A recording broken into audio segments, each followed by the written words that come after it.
Nipah സ്ഥിരീകരിച്ച പശ്ചാത്തലത്തിൽ പാലക്കാട് മണ്ണാർക്കാട് താലൂക്കിൽ മാസ്ക് നിർബന്ധമാക്കി. കണ്ടെയ്ൻമെന്റ് സോണുകളിലെ സർക്കാർ ജീവനക്കാർക്ക് വർക്ക് ഫ്രം ഹോം ഏർപ്പെടുത്തി. വർക്ക് ഫ്രം ഹോം സാധ്യമല്ലാത്ത ജോലി ചെയ്യുന്നവർക്ക് പ്രത്യേക അവധി നൽകും. സാജിദ് അജ്മൽ വിശദാംശം നൽകും. സാജിദ്, എന്തൊക്കെയാണ് പുതിയ നടപടികൾ, നിർദ്ദേശങ്ങൾ, ജാഗ്രതാ നടപടികൾ?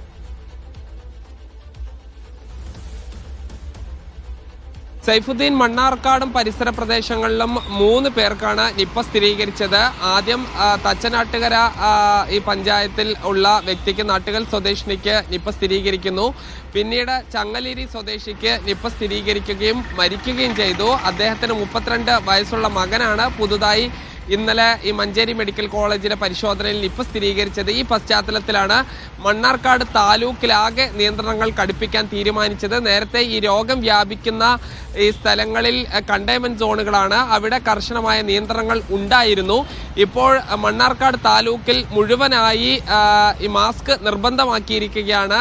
ഈ കല്യാണങ്ങൾ പോലെയുള്ള പൊതു ചടങ്ങുകളിൽ ആളുകളെ പരമാവധി കുറയ്ക്കണമെന്നൊരു നിർദ്ദേശം, അത് ഇത്ര ആളുകളെന്ന് നിജപ്പെടുത്തിയിട്ടില്ല, പക്ഷേ ഈ പരമാവധി ആളുകളെ കുറയ്ക്കണം, ആളുകൾ കൂട്ടം കൂടി നിൽക്കുന്നത് ഒഴിവാക്കണം. അതോടൊപ്പം തന്നെ ഈ പൊതു ഇടങ്ങളിലേക്ക് ഇറങ്ങുന്ന എല്ലാവരും മാസ്ക് ധരിക്കണം എന്നുള്ള കൃത്യമായ നിർദ്ദേശമാണ് നൽകിയിരിക്കുന്നത്. ഇനി മാസ്ക് ധരിച്ചില്ലെങ്കിൽ നിയമ നടപടി അടക്കമുള്ള കാര്യങ്ങളിലേക്ക് പോകാനുള്ള സാധ്യതയുമുണ്ട്. മറ്റൊന്ന്, സർക്കാർ ജീവനക്കാർക്ക് വർക്ക് ഫ്രം ഹോം ഏർപ്പെടുത്തുകയാണ്. അത് കണ്ടെയ്ൻമെന്റ് സോണിലുള്ള ആളുകൾ അവർ വീട്ടിൽ തന്നെ തുടരുക, അവർ ഓഫീസുകളിലേക്ക് വരേണ്ടതില്ല. വർക്ക് ഫ്രം ഹോം എന്ന രീതിയിലാണ് ജോലി ചെയ്യേണ്ടത്. ഈ പല ജോലികൾക്കും വർക്ക് ഫ്രം ഹോം എന്ന രീതി പിന്തുടരാൻ കഴിയില്ല. കാരണം ഓൺലൈനായി ജോലി ചെയ്യുന്ന ക്ലർക്കൽ ജോലികൾക്ക് മാത്രമേ അത് സാധ്യമാകുകയുള്ളൂ. അല്ലാത്ത നിരവധി സർക്കാർ ജോലികൾ ഉണ്ട്. ഇത്തരം ഉദ്യോഗസ്ഥർക്ക് ഈ പ്രത്യേക അവധി നൽകാനാണ് ജില്ലാ ഭരണകൂടം ആലോചിക്കുന്നത്.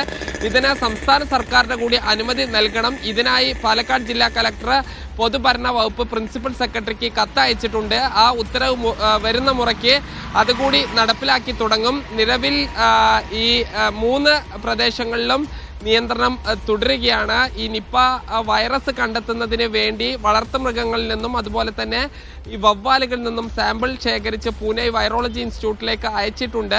അതോടൊപ്പം തന്നെ ഈ ആളുകളെ നിരീക്ഷണത്തിലാക്കുന്നത് തുടർന്നുകൊണ്ടിരിക്കുകയാണ്. നേരത്തെ മരിച്ച 57-കാരൻ്റെ ഈ സമ്പർക്കമുള്ള ആളുകൾ 46 പേർ നിരീക്ഷണത്തിലായിരുന്നത് കൂടാതെ ഇപ്പോൾ 32-കാരനുമായി നേരിട്ട് സമ്പർക്കം പുലർത്തിയ ആളുകളെ കൂടി നിരീക്ഷണത്തിലാക്കിയിട്ടുണ്ട്. സൈഫുദ്ദീൻ.